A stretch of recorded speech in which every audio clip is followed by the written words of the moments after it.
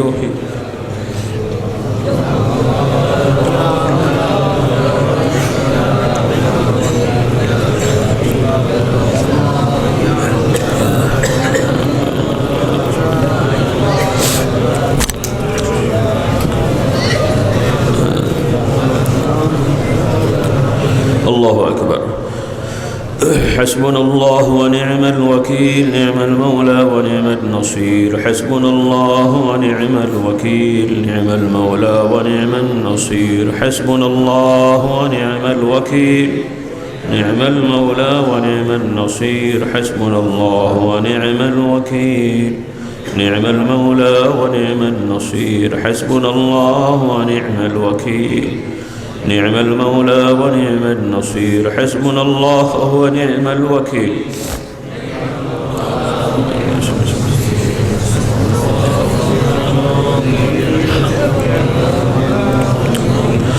لا إله إلا أنت سبحانك إني كنت من الظالمين لا إله إلا أنت سبحانك إني كنت من الظالمين لا إله إلا أنت سبحانك إني كنت من الظالمين لا إله إلا أنت سبحانك إني كنت من الظالمين لا إله إلا أنت سبحانك إني كنت من الظالمين لا إله إلا أنت سبحانك إني كنت من الظالمين لا إله إلا أنت سبحانك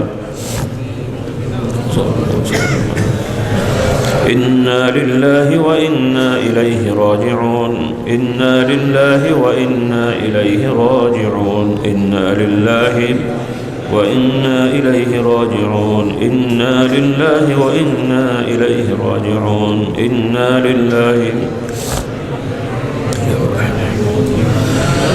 لا حول ولا قوة إلا بالله العلي العظيم لا حول ولا قوة إلا بالله العلي العظيم لا حول ولا قوة إلا بالله العلي العظيم لا حول ولا قوة إلا بالله العلي العظيم لا حول ولا قوة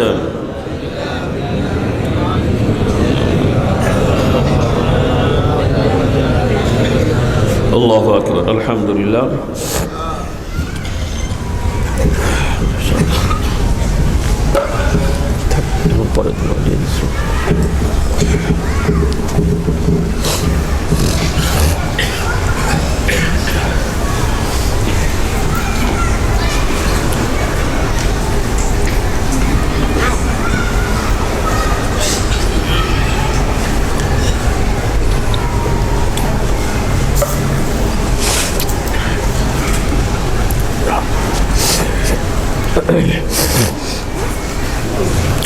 আলহামদুলিল্লাহ আলহামদুলিল্লাহ আমার ভাই বোনেরা যারা শুনেছেন এখানে ভাইয়েরা আছেন আশপাশে বাড়ি ঘরে মা বোনরা অনেকেই আওয়াজ শুনতে পেয়েছেন যেগুলো আমরা পড়েছি আলহামদুলিল্লাহ আল্লাহ তাআলা শুকরিয়া নিয়মিত মোটামুটি যেগুলো আমাদের পক্ষে সম্ভব বা অল্পতে আমরা যে আমলগুলো করতে পারবো আমরা বিভিন্ন বই পুস্তক সংকলন করেছি বলি আলহামদুলিল্লাহ ওজিফা ও নামাজ শিক্ষা একটি কিতাব আছে এরও আগে আরেকটা প্রকাশিত ছিল মাসনুন ওজিফা আর আরও বিশদ আকারে রাহে বেলায়েত আমাদের শ্রদ্ধেয় মরহুম ওস্তাদ ডক্টর আব্দুল্লাহ জাহাঙ্গীর রহমতুল্লাহ আলাই তাঁর সংকলিত বা তাঁর লিখিত তো এই কিতাবগুলো আপনারা মেহরবানি করে সংগ্রহ করবেন আজকে অনেকে নতুন এসেছেন বা অনেকে আগে থেকে আসেন হয়তো সারা বছরে এই মাহফিলে এসেই কিছু সময়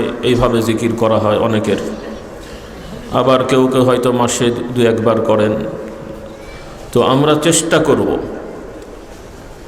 মূলত আয়োজন করে এভাবে মজলিস করে প্রতিদিন জিকিরের কথা বলা হয়নি, কিন্তু ব্যক্তিগতভাবে সাধ্য অনুযায়ী বেশি বেশি জিকির করার কথা বলা হয়েছে। জিকির মানে আমি আগেও বলেছি, আবারও মনে করে দিই, আল্লাহ রাব্বুল আলামিনের সকল বিধান পালন করা আল্লাহর সন্তুষ্টির উদ্দেশ্যে, এটাই হলো জিকির। জিকিরের বাংলা কি? স্মরণ করা। জিকির আরবি শব্দ স্মরণ করা। আল্লাহর স্মরণ হলে আল্লাহর জিকির বলা হয়, অন্যের স্মরণ হলে তার জিকির বলা হয়। যদিও সাধারণত পারিভাষিকভাবে জিকির বলতে আমরা আল্লাহকে স্মরণ করা বোঝাই, কিন্তু কোরআনুল কারীমে আল্লাহ তাআলা আল্লাহর নবীর কথাও বলেছেন, যে আল্লাহর নবী সাল্লাল্লাহু আলাইহি সাল্লামের স্মরণকে আল্লাহ তাআলা সুউচ্চ করেছেন। কোন আয়াত? আয়াত কি? ওয়ারাফা'না লাকা যিকরাক। আল্লাহ তাআলা রাসূলুল্লাহ সাল্লাল্লাহু আলাইহি ওয়াসাল্লামের বিষয়ে তার প্রশংসা, তার সম্মানে বলছেন, হে নবী, আপনার স্মরণকে আমি সুউচ্চ করেছি। বলুন সুবহানাল্লাহ। কারণ মুহাম্মদ সাল্লাল্লাহু আলাইহি ওয়াসাল্লামের পর থেকে, তার সময় থেকে, তার নবুয়তের সময় থেকে কিয়ামত পর্যন্ত জান্নাতে যাওয়ার মাপকাঠি হলেন মুহাম্মদ সাল্লাল্লাহু আলাইহি ওয়াসাল্লাম। বলুন সুবহানাল্লাহ। খুব ভালো করে খেয়াল করেন, মুহাম্মদ সাল্লাল্লাহু আলাইহি ওয়াসাল্লামের আদর্শের বাইরে যে যত সুন্দর করেই ধর্ম পালন করুক সব বাতিল। খটকা লাগলো মনে হয় যে এত বড় গোড়ামি কথা। এটাই ঈমান। এটাই কি ঈমান, যেটা আমাদের সমাজে সব গুলিয়ে গেছে। এখন আমরা অনেকে মনে করছি যে যেই ধর্মই পালন করুক সব স্বর্গে যাবে। আল্লাহ আমাদের হেদায়েত দান করুক। এটাকে তারা উদারতা মনে করেন। উদার হন, দোষ নেই। ইসলাম উদার, ইসলাম উদার। ইসলামের বিধান উদারতার বিধান। কারণ ইসলামের বিধান যদি উদারতার না হতো তাহলে পৃথিবীতে কোনো ধর্মের মানুষ বেঁচেই থাকতে পারত না। কোনো ধর্মের মানুষ বেঁচেই থাকতে পারত না।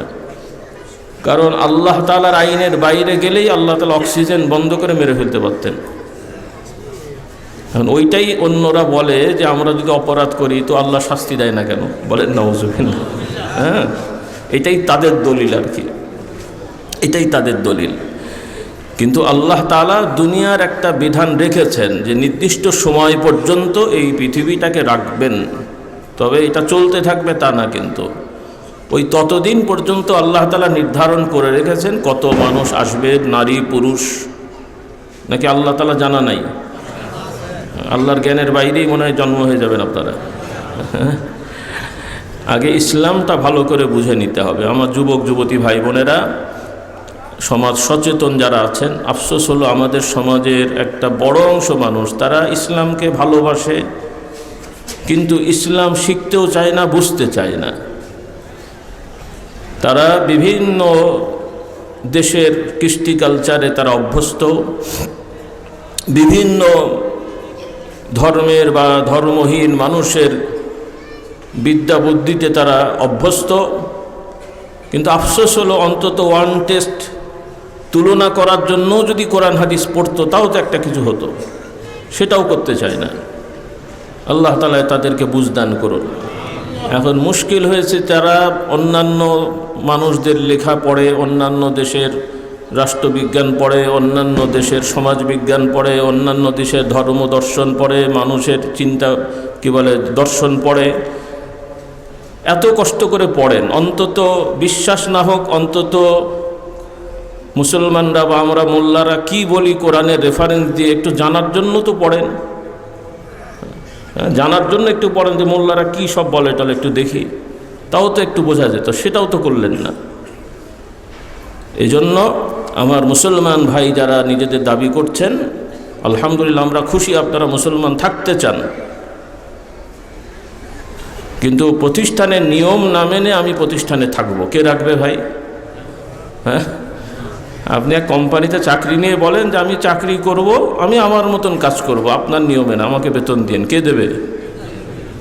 এটা গোড়া লোক না, একটু উদার হবেন তো। আপনার কর্মজীবী স্বাধীনভাবে কাজ করবে, আপনি বেতন দিতে বাধ্য, তাই তো? এর নাম স্বাধীনতা? তাহলে যে মহান স্রষ্টা নাই থেকে আমাদের সৃষ্টি করলেন, কিছুই ছিল না, কে ছিলেন? আল্লাহ। তার মতন করে সৃষ্টি করলেন, সব আয়োজন তিনি করে দিলেন এবং দুনিয়ায় এসে আমাদেরকে কিভাবে চলতে হবে সেই বিধান জানিয়ে দিলেন, বলি আলহামদুলিল্লাহ। এবং সেই বিধানে আমাদের কোনো ক্ষতি নেই কল্যাণ ছাড়া। খুব ভালো করে খেয়াল করেন, মহান আল্লাহ তাআলার বিধান যেটা, সেটাতে কোনো সৃষ্টির ক্ষতি নেই কল্যাণ ছাড়া। এটা হলো মূলনীতি। এটা কি? যেই জিনিসটা মনে হবে ক্ষতিকর, সেটার সেই সময় আল্লাহর বিধান থাকে না। কথাটা একটু জটিল হয়ে গেল না? হ্যাঁ, পবিত্র হওয়া আল্লাহর বিধান। পবিত্র হওয়া কি? আল্লাহর বিধান। কি দিয়ে পবিত্র হতে হয়? কি দিয়ে? প্রথম পর্যায়ে পবিত্র হওয়ার নিয়ম কি? গোসল হওয়া, গোসল অথবা অজু, গোসল অথবা অজু। পানি কি জিনিস? শুকনো না ভিজে? আপনার দেশে ড্রাই ওয়াটার আছে তো নাকি? শুকনো পানি নাই? তাহলে পানি হলো ভিজে। এখন অসুস্থ হয়ে গেছেন অথবা পানি পাওয়া যাচ্ছে না, এখন পবিত্র হওয়ার রাস্তা কি? হ্যাঁ, পবিত্র হওয়ার রাস্তা কি? তাহলে এই লোকের জন্য পানি ব্যবহার করা অথবা পানি খোঁজার কোনো দরকার, তাহলে এর জন্য আর এই বিধান নাই। এখন কেউ যদি গায়ের জোরে পানি ব্যবহার করে অসুস্থ হয় আর যদি বলে অজু করে হয়েছে, অজুর দোষ না ওর দোষ? অজুর দোষ, ওর নিজের দোষ।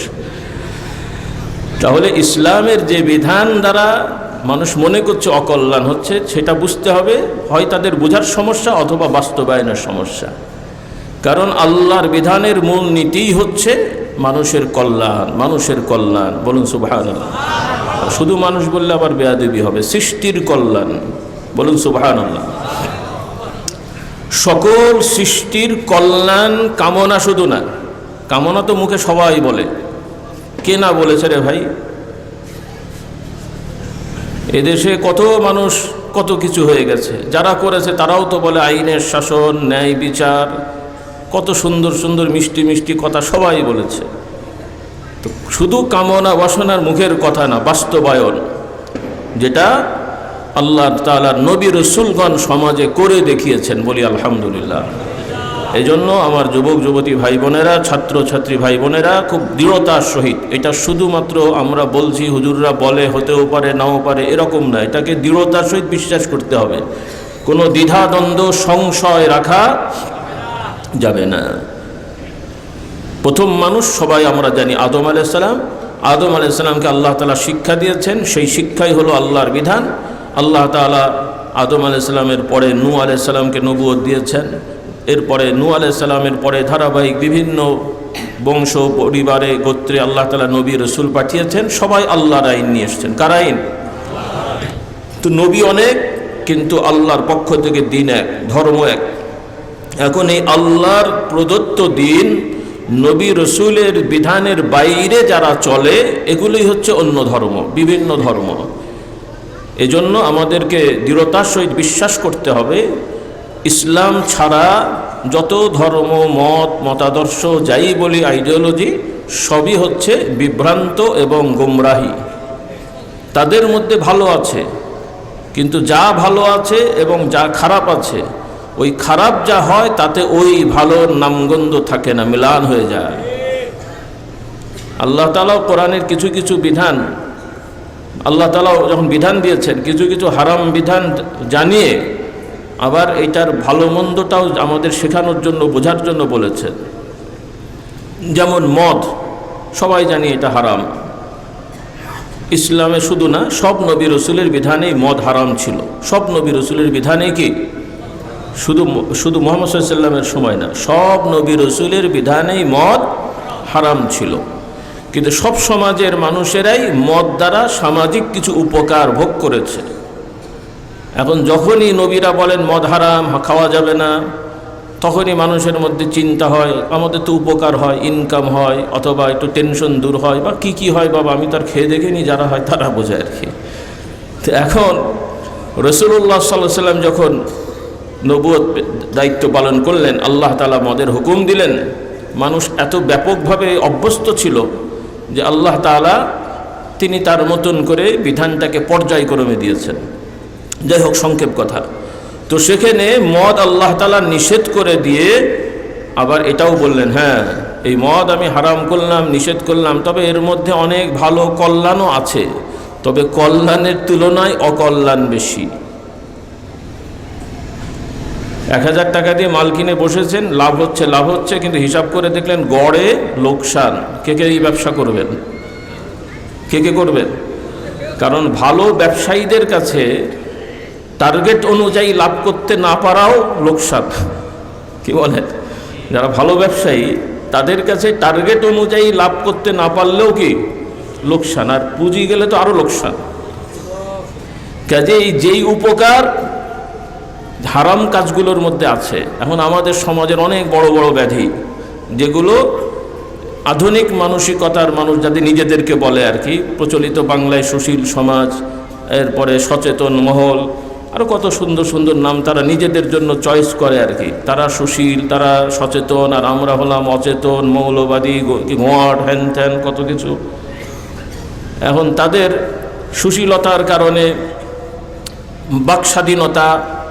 বাকস্বাধীনতা মানে যা ইচ্ছা তাই বলবেন, ধর্মের স্বাধীনতা যা ইচ্ছা তাই করবেন, খাওয়ার স্বাধীনতা যা ইচ্ছা তাই খাবেন, কর্মের স্বাধীনতা যা খুশি তা করবেন। এগুলোর দ্বারা সমাজের কল্যাণ হয়তো নাকি? হ্যাঁ, বাক স্বাধীনতার মানে কি? যা ইচ্ছা তাই বলা? সেখানে তো মানদণ্ড থাকতে হবে।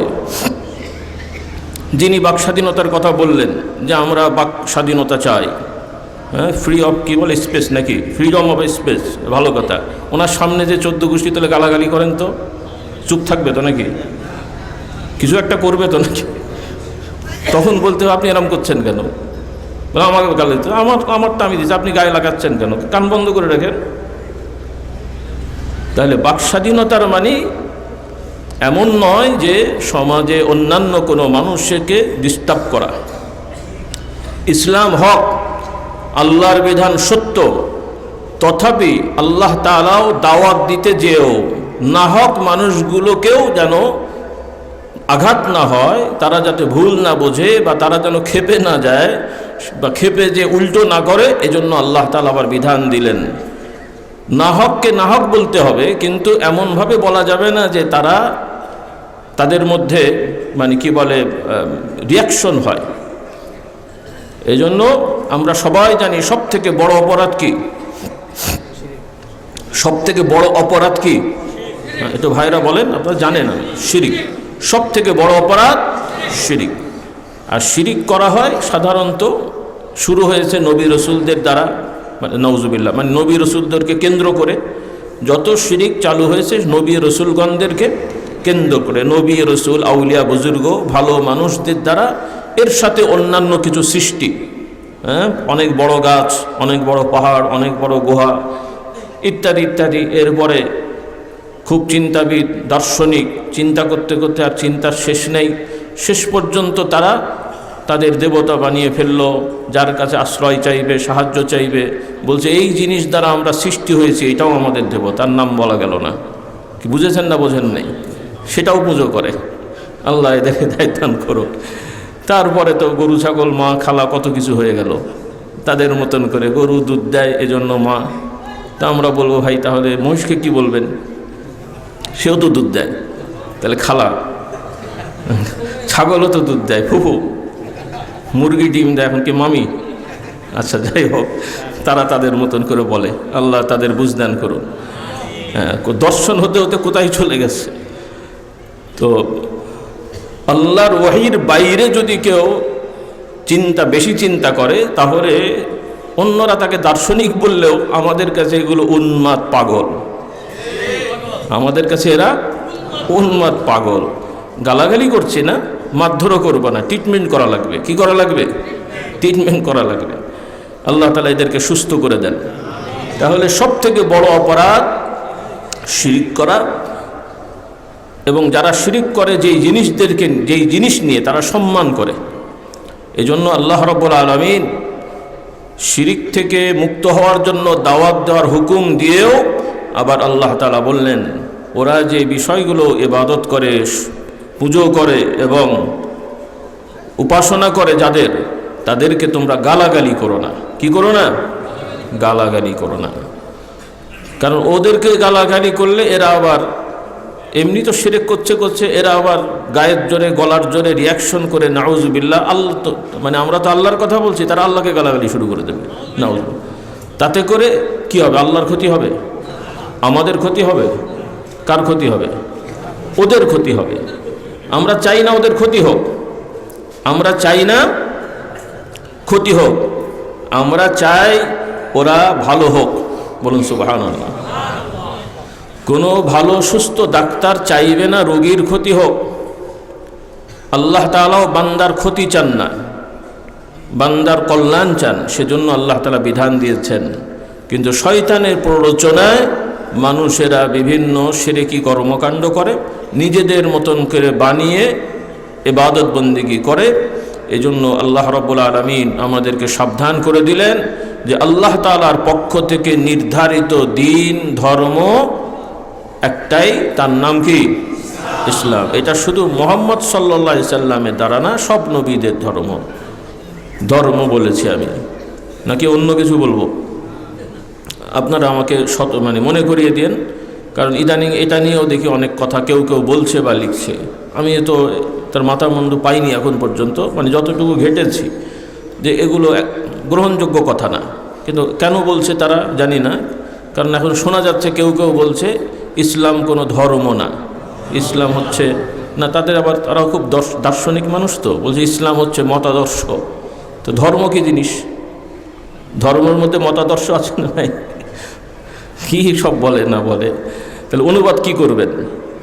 সূরা কাফিরুনের অনুবাদটা কি করবেন?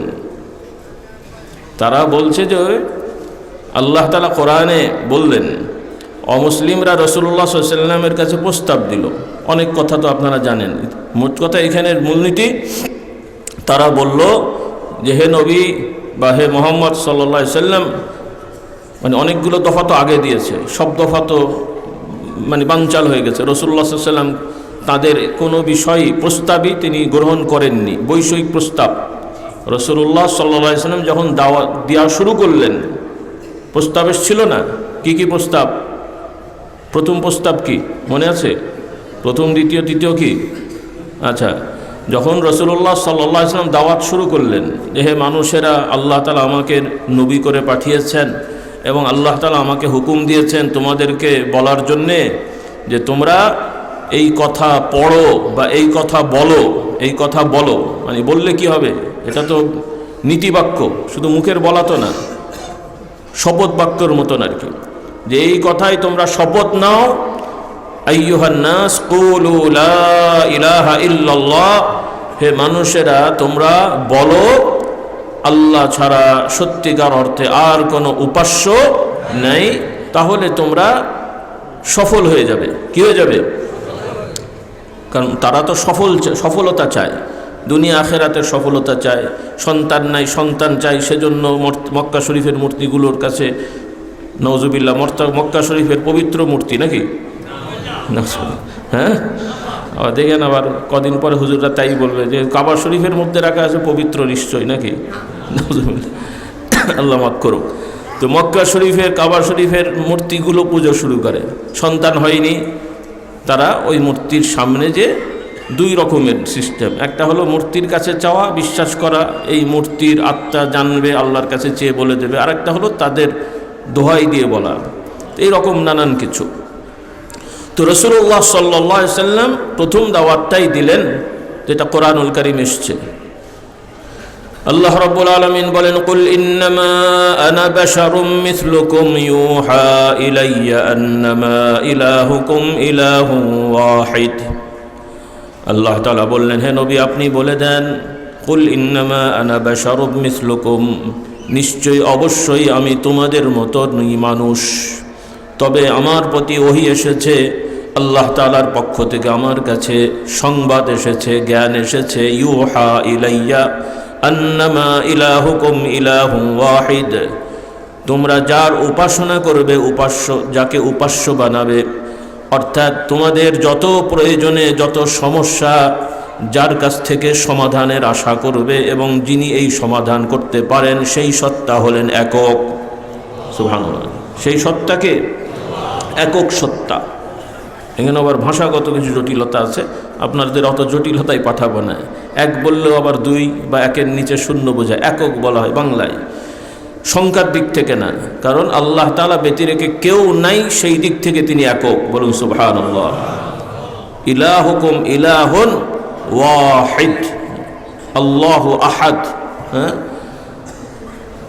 فمن كان يرجو لقاء ربه فليعمل عملا صالحا, অতঃপর যারা সেই মহান রব আল্লাহ তাআলার সাথে সাক্ষাৎ চায়, কিয়ামতে হাসরে মিজানে তাকে দেখবে, তার সাথে দেখা করবে, তার দিদার পাবে এবং কিয়ামতে তিনি বিচার কার্যক্রম পরিচালনা করবেন, এই বিশ্বাস যাদের আছে তাদের দায়িত্ব হলো তারা শুধুমাত্র একমাত্র সেই মহান স্রষ্টা মহান রবেরই ইবাদত উপাসনা করবে। সুবহানাল্লাহ। ফামান কানা ইয়ারজু লিকা রাব্বি ফালইআমাল আমালান সালিহা, তারা যেন ভালো কাজ করে এবং তার ইবাদতের সাথে অন্য কাউকে অংশীদার শরীক না বানায়। এই আয়াতই রাসূলুল্লাহ সাল্লাল্লাহু আলাইহি ওয়াসাল্লাম মক্কা শরীফের লোকদেরকে শোনালেন এবং দাওয়াত দিলেন।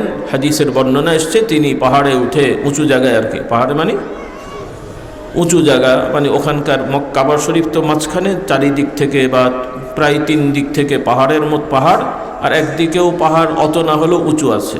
মোট কথা মক্কা শরীফ তো আমি আগেও বলেছি, আপনারা যারা হজে গেছেন দেখেন, আর এখন তো মানে ভিডিওতে দেখা যায় অবস্থানটা, এখন তো বিল্ডিং হতে বোঝা যায় না।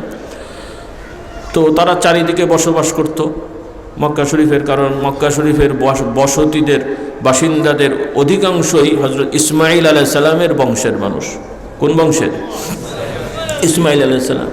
আর ইসমাঈল আলাইহিস সালামের আম্মা জানেন এবং তাকে ইব্রাহিম আলাইহিস সালাম ওই কাবা শরীফের পাশে রেখেছিলেন, পরে পাশে ঘর করেছেন, তাদেরই বংশ বেড়েছে এভাবেই। তো রাসূলুল্লাহ সাল্লাল্লাহু, এবং তারা এই কাবা শরীফে নিয়মিত সকাল সন্ধ্যা মানে নিয়মিত তাওয়াফ করেছে, যা কিছু দরকার ইবাদত করেছে, জমজমের পানি খেত, ওখানে যে বসে থাকতো, ইবাদতও করতো ওখানে, বিশ্রামও করতো ওখানে, ইবাদতও ছিল ওখানে, বিনোদনও ছিল ওইখানে, সব ওইটা কেন্দ্রিক, কাবা শরীফ কেন্দ্রিক। এই জন্য রাসূলুল্লাহ সাল্লাল্লাহু আলাইহি ওয়াসাল্লাম ওদেরকে ডেকে ওই উঁচু সাফা মারওয়া যে পাহাড়, সাফা মারওয়া ছোট ছোট, ওখানে উঠে সবাইকে ডাকতেন যে হে ভাইরা, হে আমার আত্মীয় স্বজনেরা, আপনারা একটু আমার কথা শোনেন। এইভাবে ডাকতেন, ডেকে বলতেন আমাকে আল্লাহ নবুয়ত দিয়ে পাঠিয়েছেন এবং আপনারা আপনারা বলেন আল্লাহ ছাড়া কোনো উপাস্য নেই, এতেই আপনারা মুক্ত হয়ে যাবেন। বলুন সুবহানাল্লাহ। কথা তো খুব সহজ, কিন্তু তারা বলতে চাইল না। তারা কি করলো না? বলতে চাইল না। এরপরে তারা প্রস্তাব দিল যে আপনি কেন আপনার বাড়াবাড়ি করছেন, আমরা বাপদাদা থেকে একটা জিনিস করে আসছি, তা আপনি কি চাচ্ছেন আসলে? মানে এগুলো বলে কি আপনি কিছু একটা হতে চাচ্ছেন মনে হয়? আচ্ছা কি হতে চান? আপনি কি রাজা হতে চাচ্ছেন, যে মক্কা শরীফে আপনি রাজা হবেন? তো ঠিক আছে, আপনি রাজা হতে চাইলে আপনাকে তো আমরা জানি ভালো মানুষ, আমি রাজা বানিয়ে দিচ্ছি, তো আপনি এই পথে যেয়েন না। রাস্তা খোলা ছিল না? কি সুন্দর প্রস্তাব। আমাদের মতন হেকমতওয়ালা হলে আমি চিন্তা করতাম যে এই তো ভালো প্রস্তাব, ঠিক আছে আমি কিছু বললাম না, রাজা হই, দলবল বানাই, রাতের বেলা সব সাইজ করে দখল করে দেবো। সুন্দর সিস্টেম না? হবে? কেন ওদের মেরে ফেললে তো ইমান আনবে এটাকে। এটা তো আর ক্ষমতা দখলেরই প্রচার না, ইসলাম ক্ষমতা দখলের প্রচার না, ইসলাম মানুষকে জাহান্নাম থেকে মুক্ত করে জান্নাতে যাওয়ার রাষ্ট্র। বলুন সুবহানাল্লাহ। মানুষকে মেরে ফেললে ইমান হারা হয়ে মরলেও তো জাহান্নামে যাবে। এই জন্য ইসলামে পারতপক্ষে কাউকে মৃত্যুদণ্ড দেয়া হয় না। ইসলামের বিধানে যত মৃত্যুদণ্ড এড়ানো যায়, যত মানুষ হত্যা এড়ানো যায়, কারণ কোনো কোনো কারণে তো দিতে হয়, কোনো কোনো কারণে দিতে হয়, কিন্তু ইসলামের বিধান হলো যখন একদম নাপারগ হয়ে যান, যে এই লোকগুলোকে মৃত্যুদণ্ড না দিলে বিশৃঙ্খলা হবে এবং ন্যায় বিচারের ব্যাঘাত হবে, অন্য অপরাধ বাড়তে থাকবে সেই সময়। এই জন্য এই জিনিসগুলো আমাদের খেয়াল রাখতে হবে। তাহলে প্রথম দফা হলো রাজত্ব দেওয়া হবে। রাসূলুল্লাহ সাল্লাল্লাহু আলাইহি ওয়াসাল্লাম, কারণ এই নিয়মে তো দাওয়াত হবে না, তিনি নিজেও জানেন আল্লাহর বিধান নাই, তিনি বললেন যে না, আমার রাজত্ব দরকার নেই, কিন্তু আমার এই দাওয়াতটা আমি করে যাব। তারপরে বললো তুমি কি সম্পদ চাও? আচ্ছা, রাজত্ব নেই, সম্পদ চাও, সব আমরা টাকা পয়সা জমা করে তোমাকে আমরা দিয়ে দিচ্ছি, তুমি বড় ব্যবসায়ী হয়ে যাও। সেটাও তিনি চান না। তাহলে কি চান? মক্কা শরীফের সুন্দরী সুন্দরী মহিলাদের বিয়ে করতে চান? তাহলে আমাদের পরিবারের সবাইকে বলবো, কটা বিয়ে করবেন আপনি? হ্যাঁ, সব প্রস্তাব পরে সবই মানে বৃথা হয়ে গেল। শেষ পর্যন্ত বলে ঠিক আছে, আপনি আপনার দাওয়াতি কাজ করেন, তবে একটু সমঝোতা করে নেন। হ্যাঁ, মাঝে মাঝে আমাদের অনুষ্ঠানের সময় আমাদের মূর্তিগুলো একটু পুজো করে দেন, আমরাও আপনার নিয়মে একটু ইবাদত করে দেব। আন্তর্জাতিক লিয়াজ কমিটি, ঠিক আছে না? হ্যাঁ, পীর সাহেবের দরবারে যে লা ইলাহা ইল্লাল্লাহ, মন্দিরে যে হরে কৃষ্ণ হরে বল, গির্জায় যে হে বাবা যিশু খ্রিস্ট নাকি, হুজুরের কাছে যে দয়াল বাবা দোয়া করেন, ওখানে যে বলছে গুরু আশীর্বাদ করেন, ওখানে যে বলছে ফাদার আমাদের জন্য প্রার্থনা করেন, সব ঠিক আছে নাকি? এর নাম উদারতা? এই পথে চললে আল্লাহর রহমত আসবে না গজব আসবে? খবরদার, তাদেরটা তারা থাকুক নিয়ে, সামাজিকতায় আমরা খোঁজ খবর নেব। ধর্ম বর্ণ নির্বিশেষে সকল মানুষের জাগতিক প্রয়োজনে সমস্যা সমাধান, এটা ইসলামের হুকুম।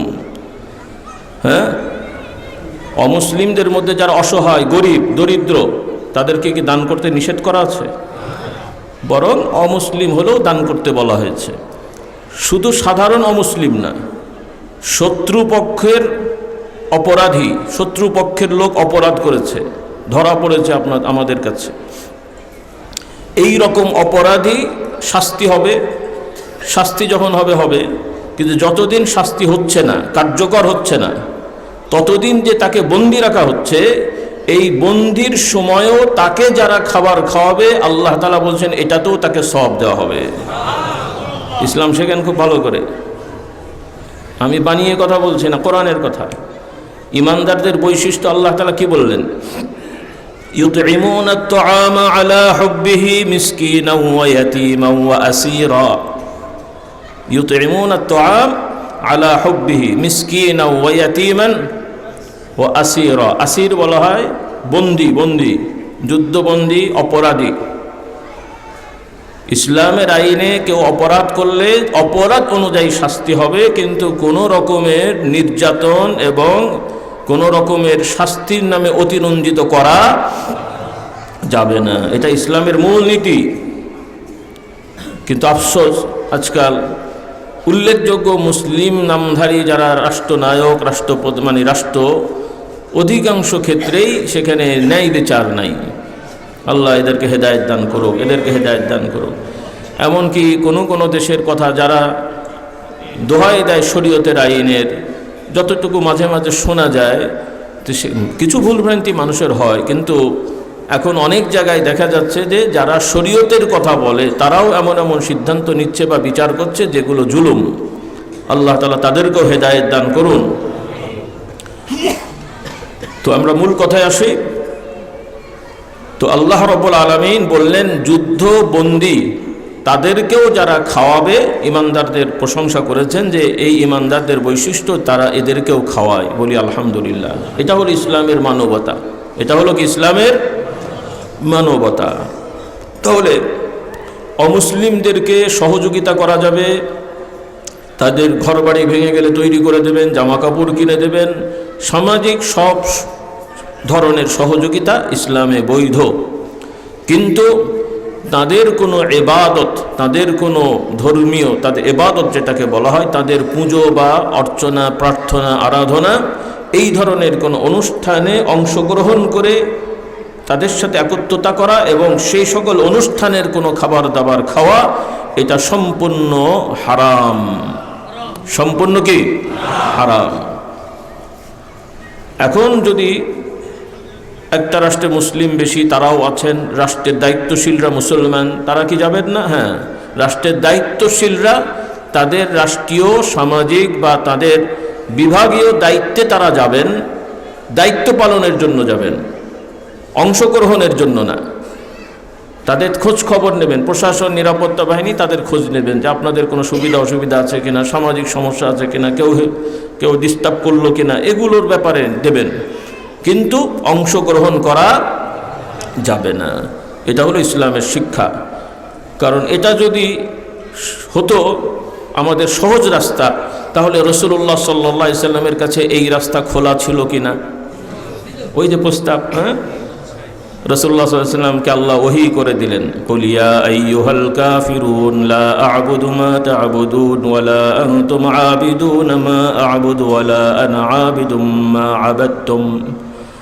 আল্লাহ তাআলা বলে দিলেন, হে নবী আপনি বলে দেন, হে কাফিররা, কাফির মানে গালাগালি না, কারণ তারা অস্বীকার করছে আল্লাহর নবী যে বিধান আল্লাহর পক্ষ থেকে বলেছেন তারা সেটা অস্বীকার করছে, এজন্য বলা হলো হে কাফের। আমরা মনে করছি গালাগালি করলো, তো সে অস্বীকার করছে, এই জন্য তো বলা হলো যে অস্বীকার করছে। বলেন না বিরোধী পক্ষ, সংসদে কি থাকে? সরকার পক্ষ। বিরোধী পক্ষ মানে কি গালাগালি? সে বিরোধিতা করছে বলে বলা হচ্ছে বিরোধী পক্ষ, নাকি বিরোধী পক্ষ বলবে আমরা কি দস্যু, আমরা কি অমুক থমক, আমাদের বিরোধী বলা হলো? আরে বাবা, তোমরা তো পক্ষই বিরোধী, এদের সিস্টেম অনুযায়ী। এটা একটা ফালতু জিনিস। কথাটা আসলে এই জন্য বলে দিই, ইসলামের রাষ্ট্রবিজ্ঞানে কোনো বিরোধী পক্ষ নাই। ইসলামী রাষ্ট্রবিজ্ঞানে প্রত্যেকটা নাগরিক তার শাসককে সহযোগিতা করবে। সুবহানাল্লাহ বললেন না? ইসলামী সমাজ ব্যবস্থা হলো প্রথমত রাষ্ট্রের দায়িত্বশীল নির্ধারণ করবে, সবাই মিলেমিশে যোগ্য মানুষ, ভালো মানুষ চেষ্টা করবে। এখানে বহু দল হয়ে, বহু মত হয়ে দ্বন্দ্ব করবে, এই জিনিসটাই মুসলমানদের থাকতে পারে না, কিন্তু হয়ে গেছে। এখান থেকে বের হয়ে আসতে হবে। আল্লাহ তাআলা আমাদের হেদায়েত দান করুন। যাই হোক, তাহলে আল্লাহ রাসূল সাল্লাল্লাহু আলাইহি ওয়াসাল্লামকে আল্লাহ তাআলা বলেন, আপনি বলে দেন হে কাফেররা, মানে অবিশ্বাসীরা বা অস্বীকারীরা। কি অস্বীকার করছো? যে মুহাম্মদ সাল্লাল্লাহু আলাইহি ওয়াসাল্লাম যে নবী, তিনি যে আল্লাহর বিধান নিয়ে এসেছেন, এটাকে তারা অস্বীকার করছে। এই জন্য বলছেন আইয়ুহাল কাফিরুন লা আ'বুদু মা তা'বুদুন, আমি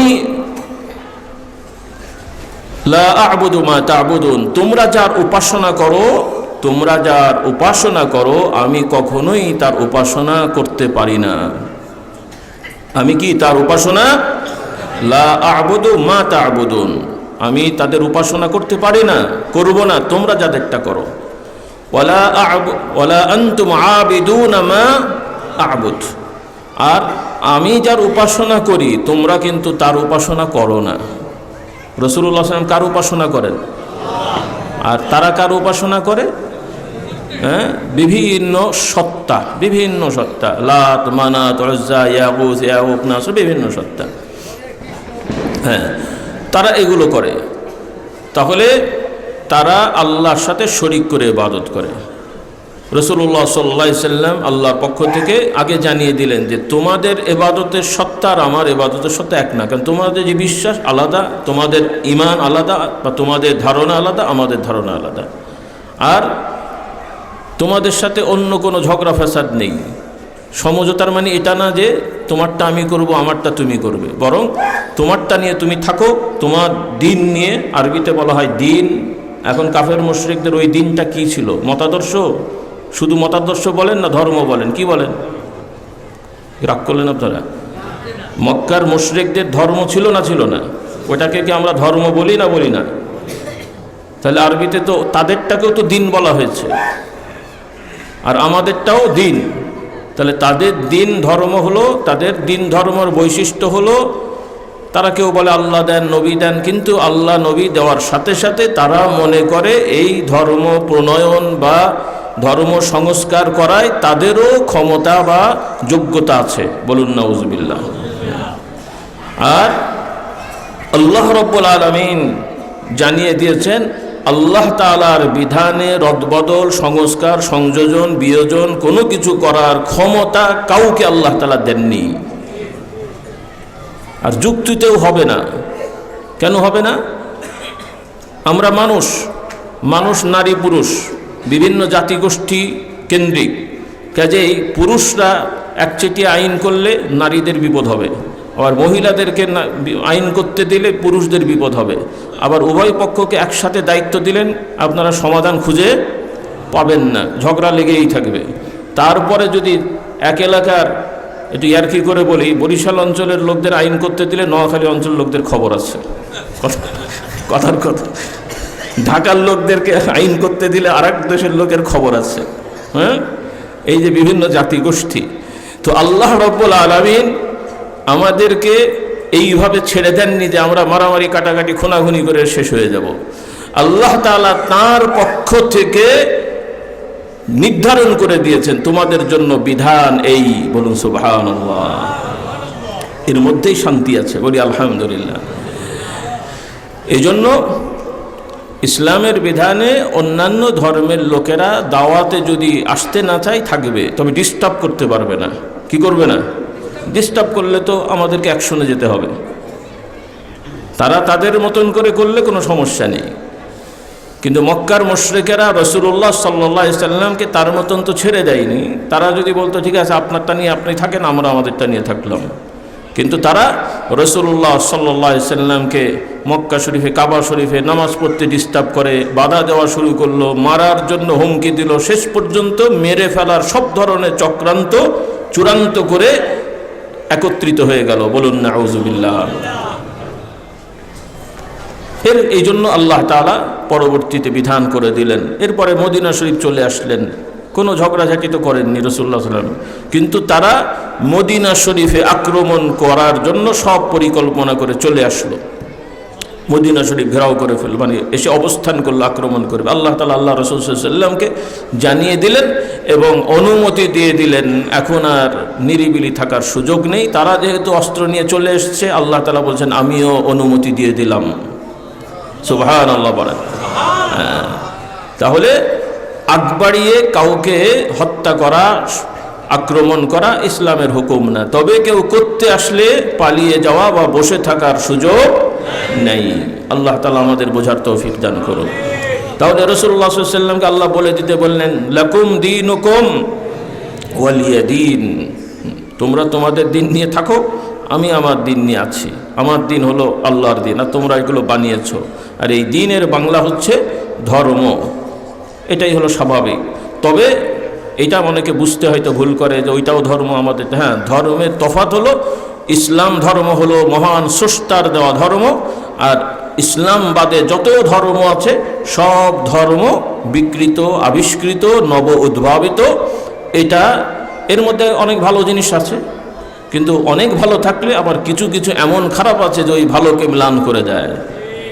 কিছু কিছু এমন খারাপ আছে ভালোকে ম্লান করে দেয়। এই জন্য আমাদেরকে ইসলামকে বুঝে মানতে হবে এবং ইসলামের উপরে দৃঢ় থাকতে হবে। সামাজিকতায় সকল ধর্ম, বর্ণ, মানুষ, জাতি, গোষ্ঠী মানুষের সাথে ইনসাফ করতে হবে, ন্যায় পরায়ণ হতে হবে, সবার কল্যাণে কাজ করতে হবে। এভাবেই তো মুসলমান বেড়েছে, বলি আলহামদুলিল্লাহ। আজকে পৃথিবীব্যাপী যতটুকু মুসলমান আছেন, কেউ কেউ আবার মনে করে যে মুহাম্মদ সাল্লাল্লাহু আলাইহি সাল্লামের দ্বারা ইসলাম নতুন এসছে। এটা ভুল কথা। আদম আলাইহিস সালাম থেকে শুরু করে মুহাম্মদ সাল্লাল্লাহু আলাইহি সাল্লাম পর্যন্ত সব নবী রাসূলের ধর্ম ইসলাম। আর যেগুলো বিভিন্ন মেয়াদের 5000, 10,000, 7,000 বছর আগের বলা হচ্ছে, তার মানে এগুলো 7,000 বছর আগে পচেছে, কোনোটা 5,000 বছর আগে পচেছে। এগুলো সব পচা জিনিস, পচার মেয়াদ অনেক, কিন্তু হক দিন একটাই, মুহাম্মদ সাল্লাল্লাহু আলাইহি সাল্লাম সর্বশেষ সেই দিনের নবী। বলুন সুবহানাল্লাহ। ইব্রাহিম আলাইহিস সালামের ধর্ম ইসলাম, ইসহাক আলাইহিস সালামের ধর্ম ইসলাম, ইসমাইল আলাইহিস সালামের ধর্ম ইসলাম। এখন এই যে আন্তর্জাতিকভাবে যে মৌলিকভাবে 3টা ধর্ম নবীদেরকে কেন্দ্র করে প্রচারিত, ইসলাম, ইহুদিদের আর খ্রিস্টানদের, এবং আন্তর্জাতিকভাবে তারা এখন নতুন একটা আইডিওলজি নিয়ে এসছে আরব দেশগুলোতে, যে আদিয়ানাতুল ইব্রাহিমিয়া, মানে ইব্রাহিম আলাইহিস সালাম থেকে কেন্দ্র করে যেই দিন ধর্মগুলো, আমরা সব এক হই। এটা একটা আরেকটা শয়তানি আর কি। ইব্রাহিম আলাইহিস সালামের কয়টা ধর্ম ছিল? ইব্রাহিম আলাইহিস সালামের 2 ছেলে 2 ধর্ম। ইব্রাহিম আলাইহিস সালামের 2 ছেলে নবী, ইসমাইল আলাইহিস সালামও নবী, ইসহাক আলাইহিস সালামও নবী। তাহলে ইব্রাহিম আলাইহিস সালামের ধর্ম ইসলাম, ইসমাইল আলাইহিস সালামের ধর্ম ইসলাম, ইসহাক আলাইহিস সালামের ধর্ম ইসলাম। তাহলে আবার এতগুলো দিন হবে কেন? আর কোরআন তো আমাদেরকে স্পষ্ট শিখিয়ে দিয়েছে, ওরা বলে ওদেরটা বলুক। এখন ওদের কথায় কি আমাদের নাচতে হবে নাকি? তারা এখন লিয়াজো করতে আসছে, আমরা তো তাদের সাথে ঝগড়া করছি না, লিয়াজোর প্রশ্নই তো আসে না। তোমরা তোমাদের মতন থাকো, কিন্তু যেটা হক সেটাকে বলতে দিতে হবে, কারণ আমরা তো কারো ক্ষতি চাচ্ছি না। আমরা তো জোর করে কাউকে অন্য ইসলামে আসতে বলিনি, আমরা প্রস্তাব দিয়েছি, মানলে আপনার ভালো। আমরা প্রস্তাব দিলাম, ভাই খেজুর বিড়ি খেয়েন না, খেজুর খান, আপনার ভালো হবে। আপনি বলেন আমার বাপেরটাকে আমি খাই, আমি মরি বাঁচি, আমার তোর কি যায় আসে, অর্থাৎ খান, আপনি অসুবিধা খেয়েছেন। এখন যদি আপনি বলেন যে তুই আমাকে বললি কেন বিড়ি খাবো না, তোকে আমি দেবো, তাহলে আমি মনে করবো তুমি দিলে আমি কি বসে থাকবো? তুমি একটা দিলে আমিও একটা দেবো, বেশি দেবো না আবার, কারণ বেশি দিলে আবার মামলা হয়ে যাবে। কি বল? হ্যাঁ, আর যদি গণহারে শুরু করো তাহলে আমরাও গণহারে শুরু করিব। কি বলেন? আল্লাহ হেদায়েত দান করো। কাজেই নিজের কপাল নিজে আমরা কেউ না পোড়াই, নিজের পায়ে নিজে কুড়োল না মারি। বাংলা কথায় খাল কেটে কুমির আনতে যে না, এমনি যা আছে ঠিক আছে। আল্লাহ আমাদের হেদায়েত দান করুন। তাহলে আমরা দৃঢ় হব, যার যার ধর্ম নিয়ে আমরা ইসলাম নিয়ে থাকবো, রাজি আছি, এবং সেই ইসলাম নিজে মানব, নিজের পরিবারকে মানাবো। এভাবেই তো হবে, এভাবেই হবে।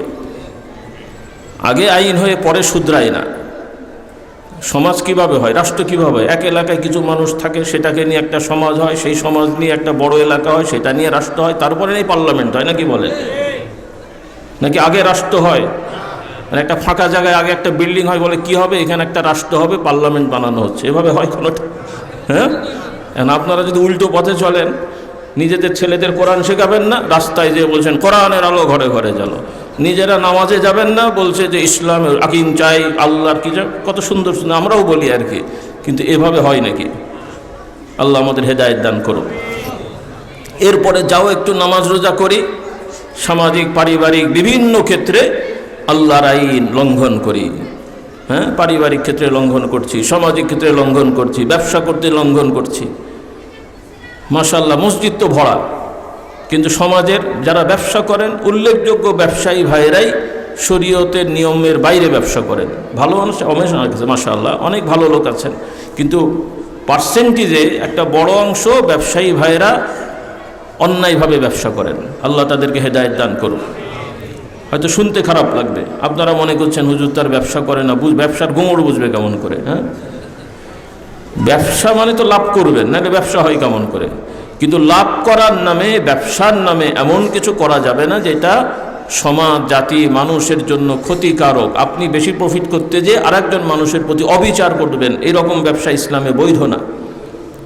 যেগুলো ওই সিন্ডিকেট করে দাম বাড়ানো, এক একটা এলাকা দখল মানে সিন্ডিকেট করে আটকিয়ে রাখা, যেই জিনিসটা স্বাভাবিক নিয়মে বাইরে থেকে আনলেও স্বাভাবিক নিয়মে 20 টাকা পড়বে, কিন্তু এমন টেকনিক্যাল করা হয় যে মানে টেকনোলজি করা হয় যে ওইটা 50 টাকা নেওয়া হচ্ছে বিভিন্ন কৌশলে। আবার অনেক সময় রাষ্ট্রও দেখা যাচ্ছে যে সহযোগিতা না করে উল্টো আরও মানুষের চাহিদা আছে বলে রাষ্ট্রপক্ষের কিছু লোকেরা, দুষ্টরা, এটাকে অস্বাভাবিক ট্যাক্স বসিয়ে দেয়। হ্যাঁ, এগুলো কিন্তু ইসলাম বিরোধী কাজ। রাষ্ট্র কিছু ট্যাক্স নিতে পারবে, এটা নিয়ে ওলামাদের মতভেদ আছে, কি পর্যায়ে নিতে পারবে কি পারবে না, রাষ্ট্রের নিয়ম। আসলে অত কথা তার এইখানে এই পরিবেশে বলে লাভ নেই, কারণ যার অক্ষর জ্ঞান নেই তাকে আর আমি কি গ্রামার শেখাবো বলে থেকে। তারপর একটা ধারণা থাকুক, রাষ্ট্রের ইনকাম কোত্থেকে হবে, কিছু সিস্টেম আছে। খনিজ সম্পদ, কোনো কারণে যুদ্ধ হলে সেখান থেকে সম্পদ আসা, জাকাত ফান্ড, মানুষের অনুদান, সার্ভিস দিয়ে সেবা নেওয়া, এগুলো বিভিন্ন সেক্টর আছে। কিন্তু জনগণ তারা ব্যবসা বাণিজ্য করবে, আর আমরা রাষ্ট্রপক্ষ আমাদের মতন ট্যাক্সের কথা না। হ্যাঁ, রাষ্ট্রের দায়িত্ব হবে জনগণকে সুযোগ সুবিধা দেবে। ট্যাক্স নেবেন, সহনশীলভাবে নিতে পারেন। যেমন আবার কিছু সিস্টেম আছে, এই জিনিসের চাহিদা কত বা ইত্যাদি ইত্যাদি, তারপরে কোনটা বেশি প্রয়োজন, কোনটা নিত্য প্রয়োজন, কোনটা বিলাসী প্রয়োজন। তো এরকম করতে করতে কদিন আগে, বেশ আগে ছিল, এখন সেটা শুধরেছে কিনা আমার ইদানিং রিসেন্টলি দেখা নেই, যে বাইরে থেকে যে খাবার দাবার আসে, খাদ্যবস্তু, এগুলোকেও আবার ক্লাসিফিকেশন করা হয়েছে যে কোনটা নিত্য প্রয়োজন, কোনটা আবার বিলাসী। তার মধ্যে আবার বিলাসী পণ্য হচ্ছে খেজুর, বাদাম টাদাম হাবিজাবি কী সব আছে, এগুলো নাকি বিলাসী পণ্য। তার মানে ওগুলো খেতে গেলে 10 টাকার জিনিস আপনাকে 100 টাকা দিয়ে খেতে হবে। তার মানে আপনাদের রাষ্ট্র এরকম, একটু ভালো করে খাবেন সেটাও কপালে জুটবে না। বরং সরকারের উচিত ছিল যে যত খাবারের আবার বিলাসিতা আছে নাকি রে বাবা? খাবার বিলাসী জিনিস? খাবার কেউ কি মানে গায়ে মাখে? খেজুর মাখে না মাথায় দেয়? আল্লাহ হেদায়েত দান করুক। বরং সরকারের উচিত ছিল, এবং আমি অনুরোধ করব যারা ওখানে বিভিন্ন বিভাগ আছেন, আপনারা বিষয়গুলো খেয়ালে রাখেন। খাদ্যবস্তুকে কখনোই বিলাসী বস্তু বানাবেন না, বরং আপনাদের টার্গেট থাকবে পৃথিবীর সব থেকে যত ভালো ভালো খাবার আছে শুল্কমুক্ত দেশে ঢুকতে দেবো। তাহলে আরেকটা সুবিধা হবে, আমাদের ধানের উপরে চাপ কমে যাবে। যে বাচ্চারা আগে 3 চামচ ভাত খেত, এখন 1 চামচ ভাত খাবে, আর 1 চামচ কি বলে আপেল খাবে, আর 1 চামচ বেদানা আপেল খাবে। অটোমেটিক চালের উপরে প্রেশার কমে যাবে। তাহলে আপনার তো এমনি লাভ হবে রে ভাই। হ্যাঁ, আল্লাহ আমাদেরকে বুঝদান করো। আমাদের অনুরোধ থাকবে, কথাটা বলে যাই, কারণ আসলে আমরা তো ব্যারিকেড দিয়ে ভেজালটা বানিয়ে ফেলেছি। কারণ আল্লাহর বিধানের রাষ্ট্রবিধান হলো বিশ্বায়ন। পৃথিবীর সব দেশের মানুষ সব জায়গায় বিচরণ করবে, ব্যবসা করবে, বাণিজ্য করবে, ঘুরতে যাবে, থাকতে যাবে, আনন্দ ফুর্তি করবে। এটা তো অটোমেটিকলি প্রত্যেক এলাকার মানুষ ভালো থাকবে, বলুন সুবহানাল্লাহ। কিন্তু শয়তান তো আর বসে নেই। আমার মতো এক নেতাকে বলবে যে তুই বসে আছিস কেন, একটা এলাকা ঘিরে নিয়ে দখল করে তুই রাজা হয়ে যা। আর একজনকে বলবে তুই রাজা হয়ে যা। হ্যাঁ, এখন আমরা আপনাদেরকে ঘিরে ঘিরে কাঁটা তার দিয়ে বন্দি করে, কেউ বাবা হচ্ছে, কেউ নানা হচ্ছে, কেউ দাদা হচ্ছে। কথা বললেন কি না? এগুলো হচ্ছে শয়তানি কারবার। আল্লাহ আমাদের হেদায়েত দান করুন। মুসলমান আমরা ইসলাম শিখি, তাহলে আমাদের পরামর্শ অনুরোধ থাকবে যেগুলো মানুষের নিত্য প্রয়োজনীয় স্বাভাবিক জিনিস, এগুলো সরকার সহজলভ্য করতে হবে, যেন দেশের মানুষ ভালো খেতে পারে, ভালো থাকতে পারে। হ্যাঁ, যেন তারা যদি ভালো ভালো খায়, আমাদের দেশে মেধাবী বাড়বে, বিজ্ঞানী বাড়বে, সায়েন্টিস্ট বাড়বে, দার্শনিক বাড়বে, কবি সাহিত্যিক বাড়বে। এটা তো আবার নেতাদের জন্য একটু সমস্যা, কি বলে? হ্যাঁ, নেতাদের জন্য সমস্যা না? আমাদের ইউনিভার্সিটির ছেলে মেয়েরা যদি বড় বড় জ্ঞানী গুণী বিদ্বান হয়, তাহলে শুটার হবে কে? বুদ্ধিমান মানুষ তার শুটার হবে না, জ্ঞানী মানুষ তো আর কিলার হবে না, কি বলে বিবেকবান মানুষ তো আর চাঁদাবাজ হবে না। আর এগুলো না হলে তো আর নেতাও হবে না। হে আল্লাহ হেদায়েত। আসল কথা তো ওখানেই মনে হচ্ছে যে আপনাদের ছেলে মেয়ে একটু ভালো খেয়ে মানুষ হবে, ওরা এটাও হতে দেবে না, কিন্তু আমাদেরকে হওয়াতে হবে। কি ইনশাআল্লাহ? ইনশাআল্লাহ। যাদের সামর্থ্য আছে বাচ্চাদের ভালো ভালো খাবার খাওয়াবেন, খাওয়ার ক্ষেত্রে কৃপণতা করবেন না, পোশাকের ক্ষেত্রে অপচয় করবেন না, কিন্তু কৃপণতা করবেন না। এটা ইসলামের বিধানের পরিপন্থী। আল্লাহ তাআলা যাকে সুযোগ দিয়েছেন নিয়ামত ভোগ করা তার জন্য দরকার, বলুন সুবহানাল্লাহ। আল্লাহ রাব্বুল আলামিন বলেন ওয়াকুলু ওয়াশরাবু ওয়ালা তুসরিফু, তোমরা পানাহার করো, খাবার খাও, পান করো, কিন্তু অপচয় করবে না। আল্লাহ তাআলা শুধু নামাজের হুকুম দেননি, নামাজ হুকুম দিলেন, রোজার হুকুম দিলেন। হুকুম ছাড়াই তো আমরা খাই, যারা কোরআন মানে না, ইসলাম মানে না, তারাও খায়। কিন্তু আল্লাহ তাআলা খাবারের বিধানও ঠিক করে দিলেন, খাবার খাবে কিন্তু অপচয় করবে না, কারণ অপচয় করলে আরেকজন বিপদে পড়বে। আর অপচয় করে বেশি খেলেও তোমার সেই খাবার শক্তি হবে না, বরং পয়জন হবে। হ্যাঁ, বেশি খেলে বেশি শক্তি হয় না পয়জন হয়? গলা পর্যন্ত খেলে ফুড পয়জন। কি পয়জন? Food poison. আর সুন্নতি তরিকায় খেলে শক্তি, এনার্জি হবে, বলুন সুবহানাল্লাহ। আর তাহলে একদিকে বেশি খেয়ে ফুড পয়জন হয়ে নিজে কাহিল হলাম, আর বেশি খাওয়া মানে কি, যেই জিনিসটা 2 জনের হতো আমি একাই খেয়ে বসে আছি, তাহলে আরেকজনকে বিপদে ফেললাম না? হ্যাঁ, আর যদি আমরা সুন্নত তরিকায় খাই, তাহলে আমাদের বর্তমান যে আমি আগেও বলেছি, মানে এগুলো তো ইসলামের শিক্ষা, বলুন সুবহানাল্লাহ। কারণ অপচয় রোধ করলে, এই মাঝে মাঝে সেই বাংলা কথা আছে যে গাধা পানি খায় কিভাবে, মাঝে মাঝে এরা চেষ্টা, যখন দেখে যার পাচ্ছে না তখন আবার বলে যে কি যেন সাশ্রয় করেন, কি যেন কি বলে ভাষাটা আর কি, মানে ব্যয় সাশ্রয়করণ নীতি আর কি, সংকোচনকরণ নীতি। হ্যাঁ, এই যে আন্তর্জাতিক সমস্যাগুলো কেন? অস্বাভাবিক উন্নয়ন নামে ঋণ দেনা করে বড় বড় বিল্ডিং বানিয়ে ফেলছে। তো যেভাবে বিল্ডিং বানিয়েছে ওইভাবে যদি ইনকাম না হয় তবে ঋণ শোধ করবেন কোত্থেকে? শুধু কাগজ নিয়ে ঘুরে বেড়াবেন? তাহলে ইসলামে এই অস্বাভাবিকতা নেই। আপনার যা সাধ্য তাই করবেন, যা সাধ্য তাই করবেন, ভারসাম্য ঠিক থাকবে। আর সাধ্যের বাইরে ঋণ নিয়ে বিল্ডিং করবেন, 5 বছর 10 তলা বিল্ডিংয়ের মালিক, তারপরে নিলাম হয়ে গেলে এবার গাছতলায় শুয়ে থাক। যা, কি বলবেন? হ্যাঁ, বিল্ডিং একটা আছে, ওইটা আমার ছিল, আমার বাপ জায়গা রয়ে গেছিলো, 6 তলা বাড়ি বানিয়েছি, ঋণ দিতে না পেরে এখন ঘুরে বেড়াচ্ছি। কি সুন্দর নাকি বলেন? আল্লাহ হেদায়েত দান করো। ইসলামে তো এই নিয়ম নাই। তোমার স্বাভাবিক নিয়মে একতলা বানানোর আছে, একতলা বানা, দুতলা বানা। ওভারলোড রাষ্ট্রের উন্নয়ন, হ্যাঁ, ওই কী সব প্রকল্প, মেগা প্রকল্প সমান সমান মগা প্রকল্প আর কি। মেগা তো নয়, মগা প্রকল্প। সাধ্যের বাইরে প্রকল্প করেন, সামর্থ্য নেই, এবার বোঝেন ঠেলা। আল্লাহ আমাদের হেদায়েত দান করুন। তো যাই হোক, ওগুলো অন্য কথা, তবে এগুলো বলা দরকার আছে। তো আসুন, আল্লাহর আইন মানলে আমরা সব জায়গায় ভালো থাকবো, দুনিয়াতেও ভালো থাকবো, আখিরাতেও। আল্লাহ তাআলা আমাদেরকে জান্নাতের ওয়াদা তো দিলেন, তবে জান্নাত তো মূল জায়গা নয়, বলুন সুবহানাল্লাহ। বা জান্নাত তো মূল বিষয় নয়। যেহেতু আমাদের এই জাতীয় চাহিদা আছে, আল্লাহ তাআলা ওই চাহিদাটাকে আকর্ষিত করার জন্য এগুলো করে রেখেছেন। কিন্তু এর থেকেও সব থেকে বড় যে নেয়ামত আমাদেরকে আল্লাহ তাআলা দেবেন, সেই মহান আল্লাহ জান্নাতে নিয়ে যে আল্লাহ তাআলা আমাদের সাথে দেখা করে কথা বলবেন।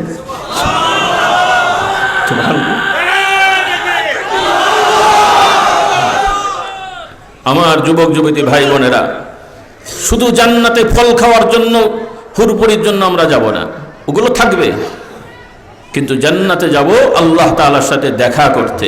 সুবহানাল্লাহ বলেন। আল্লাহ তাআলা আমাদের সবাইকে আল্লাহ তাআলার সাথে দেখা করার তৌফিক দান করুন, তার কথা সরাসরি শোনার তৌফিক দেন। এখন তো আমরা পড়ছি কোরআন, আল্লাহর কথা। কার কথা? এভাবেই আল্লাহ তাআলা বলে পাঠিয়েছেন, আমরা পড়ছি, শুনছি মানুষের মুখে। আর জান্নাতে যে আল্লাহ তাআলা তার কথা সরাসরি বলবেন, আমরা সরাসরি শুনবো ইনশাআল্লাহ। এরপরে আর আল্লাহ তাআলার কোনো অখুশি আমাদের উপরে থাকবে না, তিনি খুশি হয়ে গেছেন। এটাই হলো ইমানদারের সব থেকে বড় পাওনা, যা আল্লাহ দেবেন। আমাদের যোগ্যতায় আমরা পাওনা না, পাওনাদার না। কে দেবেন? দয়া করে। কি করে? নাকি আপনি চিন্তা করছেন আমি এত নামাজ পড়েছি, আল্লাহ তো দিতেই হবে নাকি? নাউজুবিল্লাহ, নাউজুবিল্লাহ। হ্যাঁ, তো এগুলো করেছি তোর বাবা আমাদের দুনিয়ার স্বার্থে করেছে। এই দুনিয়ার যত আইন আমরা ইসলামের আইন মানি, আল্লাহর স্বার্থে না আমাদের স্বার্থে? পর্দা পশিদা মানেন আমাদের স্বার্থে না আল্লাহর স্বার্থে? পর্দা মেনে কি আপনারা লুজার হন নাকি উপকার হয়? যারা পর্দা মানে তারা মনে করছে পর্দা মানলে তো আমরা পিছিয়ে গেলাম। পর্দা না মানলে যে এই সমাজের উল্লেখযোগ্য নারীরা এইডসের রোগী হবে, আপনারা যাদের পরিবার নষ্ট হবে, ধ্বংস হবে, ভেঙে যাবে, কি যাই নাই? ইউরোপ আমেরিকার পরিবারগুলো কি সুন্দর পরিবার? আমাদের দেশেও যেগুলো ঠিকমতো পর্দা টর্দা করে না, তারা কি খুব শান্তিতে আছে?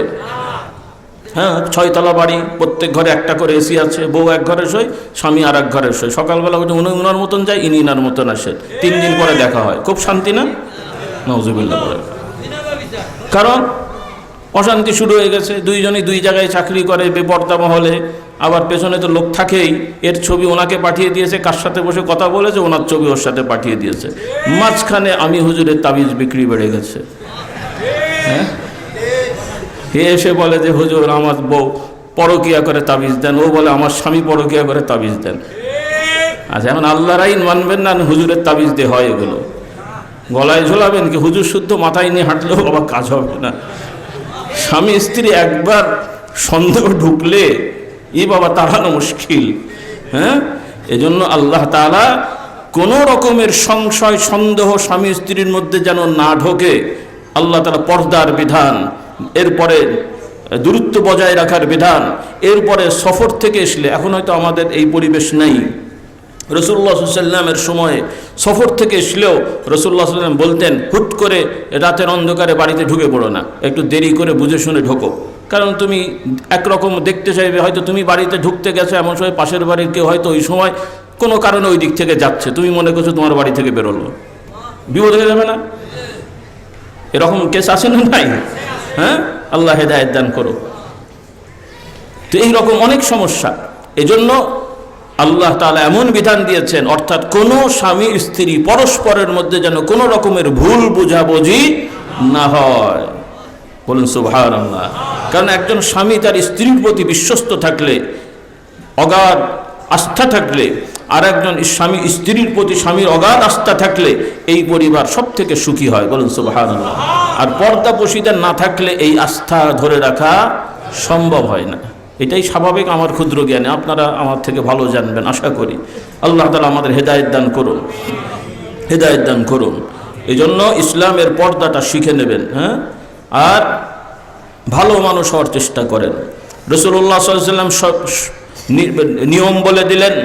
আল্লাহ রাসূল সাল্লাল্লাহু আলাইহি ওয়াসাল্লাম বললেন যে তোমাদের মধ্যে সব থেকে ভালো পুরুষ হলো ওই পুরুষেরাই যারা তাদের স্ত্রীদের কাছে ভালো। আর আল্লাহর নবী নিজের ব্যাপারে বললেন যে আমি আমার স্ত্রীদের কাছে ভালো। রাসূলুল্লাহ সাল্লাল্লাহু আলাইহি ওয়াসাল্লামের একাধিক স্ত্রী ছিলেন, কোনো স্ত্রীর সাথেই তিনি কখনো দুর্ব্যবহার করেননি, এবং সকল স্ত্রীরাই আল্লাহ রাসূল সাল্লাল্লাহু আলাইহি ওয়াসাল্লামকে তাদের নিজের জীবন থেকে বেশি ভালোবাসতেন। সুবহানাল্লাহ।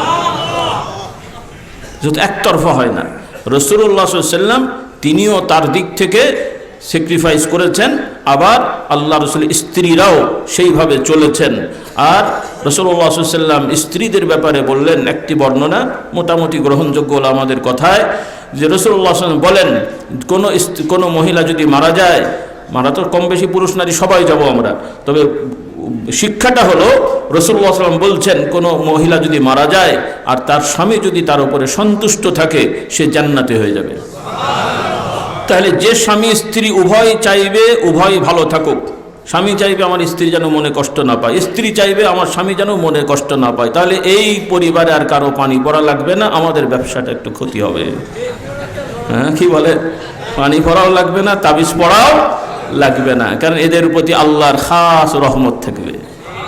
নাকি আপনারা এখন আমাদের নিয়ে টেনশন করছেন যে আমরা যদি তাবিজ আর পানি পড়া না নিই হুজুররা চলবে কি করে? হ্যাঁ, আপনাদেরকে খাওয়ায়, আমাদেরকে আপনারা খাওয়ান নাকি? হ্যাঁ, কে খাওয়ায়? আমার আব্বাজান আর কি করে বলতেন, কারণ আগেও ছিল এখনও ছিল, কিছু লোকেরা আছে শুধু তারা ওই একদল, শুধু তারা না, সবাই সবার পেছনে আমরা লেগে আছি, কে আর ফেরেশতা বলবো। পীরপন্থীরা অন্যদের পেছনে লেগে আছে, অন্যরা পীরপন্থীদের পেছনে লেগে আছে, কি যে একটা অবস্থা। আল্লাহ এদের সবাইকে হেদায়েত দান করুন, হেদায়েত দান করুন। মাসলা নিয়েও গন্ডগোল শুরু করে দিয়েছে। খবরদার, সংক্ষেপে একটু বলে দিই, কথাটা মনে আসলো, মতভেদী মাসলা নিয়ে খবরদার আপনারা এই সকল বাড়াবাড়ি করেন না। আমি সব পক্ষকে বলছি, যেগুলো প্রতিষ্ঠিত মাসআলা, চার ইমাম মুজতাহিদগণ থেকে প্রতিষ্ঠিত এবং মোটামুটি সবার পক্ষেই গ্রহণযোগ্য দলিল যাদের আছে, বাতিল সেটা ভিন্ন, কারণ কিছু মতভেদ যেখানে বাতিল হকের মতভেদ, হক বাতিলের মতভেদ, আর যেগুলো হকের ভেতরেই হয়তো আপনার কাছে মনে হচ্ছে বেশি শক্তিশালী দলিল, আরেকজনের কাছে মনে হচ্ছে কম শক্তিশালী দলিল, তো বেশি হোক কম হোক নির্ভরযোগ্য যেহেতু প্রমাণিত, এগুলো নিয়ে অহেতুক আমরা কথাবার্তা খবরদার না বলি। এটা হকের দাওয়াত না, এটা বিশৃঙ্খলা করা, ফিতনা করা, আর ফিতনাবাজদেরকে আল্লাহ তাআলা কখনো পছন্দ করেন না। হকের দাওয়াত দেবেন, কোনো আপত্তি আমাদের নেই, কোনো সে নেই, হক বাতিল সেখানে হক বলে যাবেন, কিন্তু মতভেদী প্রতিষ্ঠিত মতভেদী মাসালা যেগুলো নির্ভরযোগ্য মত সবার আছে, মানে দলিল আছে, এগুলো নিয়ে খোঁচাখুচি করা, কথাবার্তা বলা, এটা কোনো সুস্থ মানসিকতার প্রমাণ না। হয় তার জ্ঞানের ত্রুটি আছে, ভালো করে পড়েন, অথবা মাথার দোষ আছে, ভাই হাসপাতালে যান, লাগলে আমরাই কিছু ফান্ড দেবো, একটু চিকিৎসাটা নেন দয়া করে। আর কি বলবো বলেন দেখি। আর হুজুর মানুষ তো অন্য কিছু আর বললাম না আর কি, ওইটাও দরকার হয় মাঝে মাঝে, কি ওইটা আর বোঝাতে হবে, থাক আপনারা করেন না ওগুলো আর কি। কি বলবো বলেন, সমাজটাকে নিয়ে অস্থির বানিয়ে রেখেছে, যে সোজা পথে চলবে তা না। আল্লাহ আমাদের সবাইকে হেদায়েত দান করুন, হেদায়েত দান করুন। আল্লাহু আকবার। তো আব্বাজান ইয়ার কি করে, মানে রসিকতা করে বলতেন, বাবা তোমাদেরকে বলে যে পীর সাহেবরা পরের বাড়ি খায়, হাদিয়া নজরানা খায়, হ্যাঁ, তা আপনারা কোথা থেকে খান? আপনাদেরকে খাওয়ায় তো তারা, আমরা তো আল্লাহ খাওয়াই, তো আপনাদেরকে আল্লাহ খাওয়াতে পারেন, আমাদের পারেন না, এই আপনার ইমান? নাউযুবিল্লাহ। হ্যাঁ, তো পীর সাহেবরা তাদেরকে মানুষ খুশি হয়ে হাদিয়া দেয়, আর আপনারা যে চেয়ে চেয়ে নেন সেটা কি হলো? যারা সমালোচনা করেন তারা মনে হয় বাপের সব 14 গোষ্ঠীর সম্পদ খায়, ওনাদের কেউ দেয় না মনে হয়, কি দেয় না? দেয় না? তাহলে ওগুলো কি হলো? আবার না দিলে তো আবার কম দিলে তো আবার অনেকে তো অনেক জায়গায় যায়ও না দেখি। হ্যাঁ, কত সিস্টেম। থাক, এগুলো আমরা না করি। আল্লাহ আমরা সবাইকে হেদায়েত দান করুন, সবাই আমরা ভালো পথে চলি। রাজি আছি ইনশাআল্লাহ? বেশি কথা হয়ে যাচ্ছে। সেই বাচ্চারা যেমন ঝগড়া করে বলে না, যুবকরা বলে এই ভালো হয়ে যাস, ভালো হতে। তা আসুন আমরা সবাই হুজুর খেজুর যা আছি সব মিলেমিশে ভালো হয়ে যায়। খামাখালি একজনের পেছনে একজন না লাগে, কোরআন সুন্নাহকে আঁকড়িয়ে ধরেন। আপনি একটা ধারায় দিন শিখেছেন, ওটাকে প্রাধান্য দেবেন, সমস্যা নেই। কিন্তু আপনার ধারাকে ইসলাম দিন বানাবেন না, আপনার সংগঠনকে দিন বানাবেন না। এটা খুব বুঝতে হবে আপনাদেরকে। এখন আমাদের যেটা সমস্যা হয়েছে, কথাই তো আমরা সব পটু, কিন্তু ভেতরগত আকীদা সবারই গন্ডগোল হয়ে গেছে। পীরপন্থীরা চিন্তা করে যে অন্যরা তারা মুসলমানই না, আবার তারা শুধু না, এই পীর সাহেব বলে ওই পীর সাহেব না, ওই পীর সাহেব বলে ওই পীর সাহেব না, ওই পীর সাহেব জাহান্নামী, আমরাই শুধু জান্নাতি। তো ভালোই হলো, ওরা জাহান্নামে গেলে আপনার জান্নাত একটু বড় হবে, কেন ওরা ঢুকলে তো আবার ক্রাইসিস হবে তো নাকি বলে। তো থাকেন আপনি হুড়পড়ি নিয়ে, কতগুলো লাগবে আপনার এক একজনের, সামলাতে পারবেন অতগুলো? আল্লাহ হেদায়েত দান করুন। আবার যারা অন্যান্য দল সংগঠন আছে তারাও আবার নিজেদেরকেই মনে করে আমরাই একমাত্র জান্নাতি দল, আর কেউ নেই। এগুলো কি ধরনের কথাবার্তা? আর এগুলো শুধু বেফাস কথা না, সমস্যাটা বোঝেন। এই কথাগুলো কিন্তু শুধু মুখের কথা, ঝগড়া না, এগুলো তাদের আকীদা, এগুলো তাদের বিশ্বাস। আর এই আকীদা বিশ্বাসী হলে আমাদের ভয় হয় যে তারা ঈমান নিয়ে কবরে যাবে না। কারণ আপনি একজন ইমানদার আলেম ওলামাকে যদি নিজের দলের না হলে যদি আপনার কাছে মনে হয় তার ঈমান হয় নাই, তাহলে সেই ইমানদার, কিন্তু আপনার কাছে মনে হচ্ছে তার ঈমান হয়নি, তো আপনার ঈমান নিয়ে তো গন্ডগোল হয়ে গেছে। কারণ আপনার দল তো আর ওহীপ্রাপ্ত দল না, আপনার দরবার তো আর ওহীপ্রাপ্ত দরবার না। মতের বিরোধ থাকতে পারে, সিস্টেমের বিরোধ থাকতে পারে। আপনার কাছে মনে হচ্ছে এই কাজটা এখন করা ফরজ, ওনার কাছে মনে হচ্ছে এই কাজটা না করলেও চলে, কারণ এখানে তার ওহী আসে নাই যে এই কাজ করতে হবে। কথা বোঝাতে পেরেছি? কাজেই এই বিষয়গুলো আমাদেরকে একটু বুঝতে হবে। সেজন্য অনুরোধ সবাইকে বলছি, যারা মুমিন মুসলমান নিজেদেরকে পরিচয় দিচ্ছেন এবং মুসলমান থাকতে আগ্রহী, সবাই মিলেমিশে ইসলামকে আঁকড়িয়ে ধরে আপনার ব্যক্তি, পরিবার, সমাজে মুসলমানরা ইসলাম পালন করেন, অমুসলিমদেরকে তাদের মতন থাকতে দেন। এটাই হলো ইসলামী রাষ্ট্র। বলি আলহামদুলিল্লাহ। এখন মুসলমানও আবার হয়ে গেছে ইসলামপন্থী আর ইসলাম বিপন্থী। আরে বাবা, মুসলমান ইসলামপন্থীর বাইরে আবার মুসলমান হয়? এই কি ধরনের কথাবার্তা? আল্লাহ আমাদেরকে হেদায়েত দান করো। আগে সিদ্ধান্ত নেন নীতিগত যে আপনি মুসলমান থাকবেন কিনা। না থাকলে আপনি বলে দেন আমি মুসলিম না, আমি ওই গ্রুপ, ঠিক আছে, থাকেন না, কে মানা করছে আপনাকে। কিন্তু মুসলমানও বলবো, ইসলামও ভালো লাগবে না, আবার ডিস্টার্ব করবো, এটা কেমন করে হয়? আবার যারা ইসলামপন্থী আছে, আমরা আবার আলাদা আলাদা গোষ্ঠী হয়ে আমার ইসলাম, আপনার ইসলাম, অমুকের ইসলাম। তো ইসলাম কয় রকম রে ভাই? ইসলাম কয় রকম? তাহলে এতগুলো মানালেন কেন? ভিন্ন ব্যাখ্যা দিলেন কেন? আপনারা বলবেন ইসলামের নামে অনেক উল্টোপাল্টা কথা অনেকে বলতে পারে, করতে পারে। আমরা মুহাম্মদ সাল্লাল্লাহু আলাইহি সাল্লামের আদর্শের ইসলাম নিয়ে আসি, ব্যাস, কথা শেষ। কিন্তু সেই কথা না বলে আরেক কথা বললেন কেন? এটাই তো মানুষের সন্দেহ সৃষ্টি হয়ে গেল। তাহলে আবার নতুন ইসলাম কোত্থেকে আমদানি হবে? আমেরিকা থেকে না রাশিয়া থেকে? কোত্থেকে আমদানি করবেন? হ্যাঁ, না, এখন তো নতুন আমদানি হবে। সেই ইসলাম মানা যাবে? কোথাকার ইসলাম নেবেন আপনারা? মক্কা মদিনাও নেওয়া যাবে না, নিতে হবে মুহাম্মদ রাসূলুল্লাহর ইসলাম। কেন, মক্কার সময় তো এক সময় ইব্রাহিম আলাইহিস সালাম কাবা বানিয়ে গেছিল, এক সময় মক্কা তো আবার মূর্তি চলে এসেছিল, ওই ইসলাম নেবেন নাকি? তাহলে মক্কার ইসলাম নিতে হবে না, ইব্রাহিম আলাইহিস সালামের ইসলাম, মুহাম্মদ রাসূলুল্লাহর ইসলাম। কারণ আরব দেশে তো এখন কত রকমের ইসলাম আছে। আমরা আরবের ইসলামেও বিশ্বাসী না, কোনো স্থানে কালের ইসলামে বিশ্বাসী না। আমরা মুহাম্মদ রাসূলুল্লাহ সাল্লাল্লাহু আলাইহি ওয়াসাল্লাম সহ নবীগণদের ইসলামে বিশ্বাসী। হ্যাঁ, কুল্লুন আমানা বিল্লাহি ওয়া মালাইকাতিহি ওয়া কুতুবিহি ওয়া রাসূলিহি, আমরা সব নবীদের ইসলামে বিশ্বাসী। কারণ কয়দিন পরে তার একজন বলে যে মক্কা শরীফে তো একসময় মূর্তি ছিল, তা আমরাও সাময়িকভাবে রাখতে পারি। হ্যাঁ, সাম্প্রদায়িক সম্প্রীতি রাখার জন্যে আমরা আমাদের মসজিদের ভেতরে না, বাইরে একটু দু চারটা রাখি আর কি। একদিকে যীশু খ্রিস্টের একটা ছবি থাকবে, আর একদিকে মা কালীর থাকবে, আর আমরা ভেতরে যে আল্লাহর ইবাদত করব, সর্বধর্মীয় সম্প্রীতি। হ্যাঁ, থিওরি তো তাই মনে হচ্ছে যা করছেন আপনারা। এরপরে লেবাস পোশাক কেমন হবে একটু বোঝার জন্য বলি আর কি। নিচে ধুতি, উপরে শার্ট, তার সাথে টাই, এরপরে কি পাগড়ি। হ্যাঁ, পাগড়ি আবার দুটো কালার থাকবে, কারণ অনেক রকম মুসলমানের পাগড়ি আছে, ওদের পাগড়ি আছে। তাহলে এক সাইডে এক কালার, আর এক সাইডে আর এক কালার, আর এক সাইডে ক্লিন শেপ, আর এক সাইডে দাড়ি।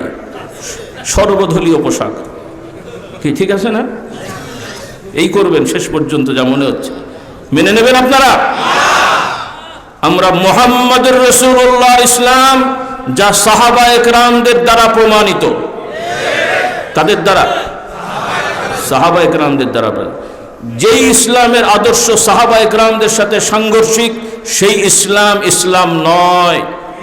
সেই ইসলামের সাথে আমাদের কোনো সম্পর্ক রাখবো না। মনে থাকবে ইনশাল্লাহ। হ্যাঁ, ভুল হয় তওবা করে ফেলেন, ভুল হয়েছে তওবা করেন, হুজ্জতি করবেন না। ভুল হয়েছে ভাই বেফাস বলে ফেলেছি, তওবা করে ফেলেন যে কথাটা এভাবে ভুল হয়েছে, আমি তওবা করলাম, আলহামদুলিল্লাহ। তবে অন্তরে কি আছে কিয়ামতে বোঝা যাবে, ও আমাদের দরকার নেই। আমরা মেনে নেব, তওবা করবেন, মেনে নেব। তবে আল্লাহর কাছে পার পাবেন কিনা সে আপনি বুঝে নিন, অন্য কোনো ঝামেলা নেই এখানে। আল্লাহ তাআলা আমাদের সবাইকে হেদায়েত দান করুন। তো যাই হোক, আসুন আমরা আল্লাহর পথের পথিক হই, আমাদের সব কিছু গুছিয়ে নিই, আখিরাতের সঞ্চয় বেশি বেশি করে করি। আল্লাহকে বেশি করে স্মরণ করলে আল্লাহ তাআলা বলেন, ফাযকুরুনি আযকুরকুম ওয়াশকুরুলি ওয়ালা তাকফুরুন। আল্লাহ তাআলা বলছেন, তোমরা বেশি বেশি করে আমাকে স্মরণ করো, তোমরা আমাকে স্মরণ করো। ফাযকুরুনি আযকুরকুম, আমাকে স্মরণ করলে আমি তোমাদেরকে স্মরণ করব। সুবহানাল্লাহ।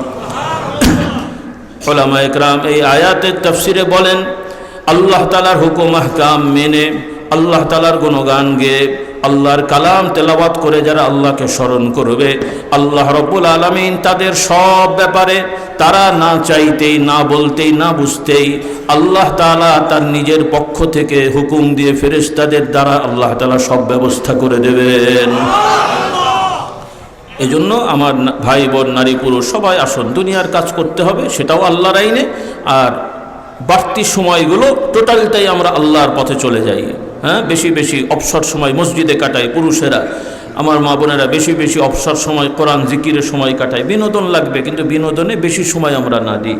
স্বাস্থ্য পরিচর্যা ইসলামে দোষ নাই, সেখানেও আবার শরীয়ত বিরোধী কিছু না করি, মূল কথাগুলো আমরা খেয়াল করে নিই। আল্লাহ তাআলা আমাদের সবাইকে তৌফিক দেন। আর ইসলামের একটি মৌলিক বিষয় আছে, নিজেদের এই যে কথাগুলো বললাম, এগুলো মানার ক্ষেত্রে কিছু বৈশিষ্ট্য হলো যে আমরা নিজের অন্তরকে পাক সাফ করার চেষ্টা করি। রাজি আছি ইনশাআল্লাহ? যেমন একটা দেশের রাজধানী হয়, যখন কোনো অন্য অঞ্চল কোনো দেশ দখল করতে চায়, তারা রাজধানী আগে অ্যাটাক করে, কারণ রাজধানী কন্ট্রোল হলে সব কন্ট্রোল হয়। তো মানুষের দেহেরও একটা রাজধানী আছে। কোনটা? মানুষের দেহ হলো কলব, আরবিতে বলে কলব, বাংলায় কি বলে? হৃৎপিণ্ড নাকি? হ্যাঁ, কি বলে? হার্ট বলে তো ইংরেজিতে। যাই হোক, এটার ভেতরে আবার আরেকটা জিনিস আছে। মূল কথা স্বাভাবিকভাবে কলব বলা হয়, যেটা আমাদের বুকের ভেতরে আছে। কোথায় আছে? বুকের ভেতরে আছে। দিমাগও দরকার, দিমাগও দরকার, কিন্তু হার্ট রক্ত বিরাট রক্ত কিংবা সঞ্চালন না করলে দিমাগ চলে? দিমাগও চলে না। তো যাই হোক, রাসূলুল্লাহ সাল্লাল্লাহু আলাইহি ওয়াসাল্লাম বলেন যে প্রত্যেকটা বিষয়ের পরিষ্কার করার বিভিন্ন জিনিস থাকে, উপাদান থাকে, আর কলব পরিষ্কার করার উপাদান হলো আল্লাহ তাআলার স্মরণ, জিকির। বলুন সুবহানাল্লাহ। আর এই কলব যখন সাফ হয়ে যায়, এই যত লোভ লালসা যা কিছু আমরা করি, বলি, অন্যায় অপরাধ করি, এগুলো এইটা ঠিক না হওয়ার কারণে এগুলো আসে। ওই জায়গাটা ঠিক হলে খাবে, কিন্তু লোভ করে খাবে না, প্রয়োজন মেটাবে, কিন্তু অশালীন কিছু করবে না। এভাবে ওই জায়গাটা ঠিক করার জন্য এই রকম ঠিকওয়ালা যারা আছে, এই রকম মানুষের সংস্পর্শে যেতে হয়, তাদের সাথে থাকতে হয়, তাদের কাছে বসতে হয়। যেমন রৌদ্রে বসলে ভিটামিন সি পাওয়া, ভিটামিন ডি পাওয়া যায়, কথার কথা। গাছের তলায় বসলে ছায়া পাওয়া যায়, বাগানে বসলে অক্সিজেন পাওয়া যায়, এমনি তো অক্সিজেন আছে, একটু ভালো পরিবেশে গেলে ওই রকম আল্লাহওয়ালাদের পরিবেশে গেলে এই কলবের সাফাই হয়। বলুন সুবহানাল্লাহ। আল্লাহওয়ালা কারা? লেবাস পোশাকের অমুক হুজুর তমুক হুজুর নামধারী শুধু হলে হয় না, বরং যেই মানুষগুলোর সাথে সম্পর্ক রাখলে, দেখলে, কথা বললে, তাদের কাছে গেলে আখিরাত পরকালের চিন্তা হয়, আল্লাহর কথা মনে পড়ে, আল্লাহর দ্বীনের দিকে আগ্রহ সৃষ্টি হয়, এই মানুষগুলো হচ্ছে আল্লাহওয়ালা। আল্লাহর নবী শিক্ষা দিয়েছেন, বলি আলহামদুলিল্লাহ। রাসূলুল্লাহ সাল্লাল্লাহু আলাইহি ওয়াসাল্লাম বলেন, আল্লাহর প্রিয় বান্দা হলো তারা যাদেরকে দেখলে আল্লাহর কথা মনে পড়ে যায়। আর এই ধরনের আল্লাহর প্রিয় বান্দাদের অন্বেষণ করে করে তাদের সাথে সম্পর্ক করে তাদের সাথে বসা, তাদের কথা শোনা, এটা আমাদের জন্য ঈমান মজবুত হওয়ার জন্য, কলব সাফ হওয়ার জন্য একটা বড় উপকরণ, বড় উপাদান। আল্লাহ তাআলা আমাদেরকে তৌফিক দান করুন। আর খারাপ লোকদের সাথে না বসি, ফালতু কথা না বলি, বিভিন্ন জায়গায় আড্ডা দিয়ে আমরা সময় নষ্ট না করি। এখন তো যত সিদ্ধান্ত বাংলাদেশের সহ যত রকমের হচ্ছে, সব তো চায়ের দোকান থেকে। কি বলেন? কাকে ফাঁসি দিতে হবে, কাকে প্রধানমন্ত্রী বানাতে হবে, কে প্রেসিডেন্ট হবে, সব চায়ের দোকান থেকে সিদ্ধান্ত হচ্ছে না? কি বলেন? আল্লাহ হেদায়েত দান করো। খামাখালি বসে বসে বক বক বক বক করে, তারপরে আবার উল্টো পাল্টা কথা বলে, আবার অন্য বাহিনী আছে এরা আবার রেকর্ড করে নেয়, বিপদে পড়ে। তো খামাখালি বাবা উকচ করতে যায়। এরপরে কত লোক বসে থাকে, আপনি কার সাথে বসেছেন জানেন না, সে আবার মার্কা মারা আসামি আরেকজন ছবি তুলে নিয়ে গেলেন বিপদে পড়ে। কাজেই যেখানে সেখানে বসেন না, ফালতু কথা বলেন না। অবসর সময় বাড়িতে যে স্ত্রীর সোহবতে থাকেন, সওয়াব হবে এই ফালতু কাজ না করে। আর মসজিদে কিছু সময় কাটান, আল্লাহ তাআলা বরকত দেবেন। বলুন আল্লাহুম্মা আমিন। তাহলে দিনটাকে মেনে চলি, রাজি আছি ইনশাআল্লাহ। কলবকে সাফ করার চেষ্টা করি। আর কথা বাড়াতে পারছি না, অনেক সময় হয়ে গেল। মাশাআল্লাহ আমাদের ভাইয়েরা আছেন, কথা বলবেন, ওলামা ইকরাম আছেন, আপনারা ধৈর্যের সহিত থাকবেন আজকের শেষ পর্যন্ত ইনশাআল্লাহ।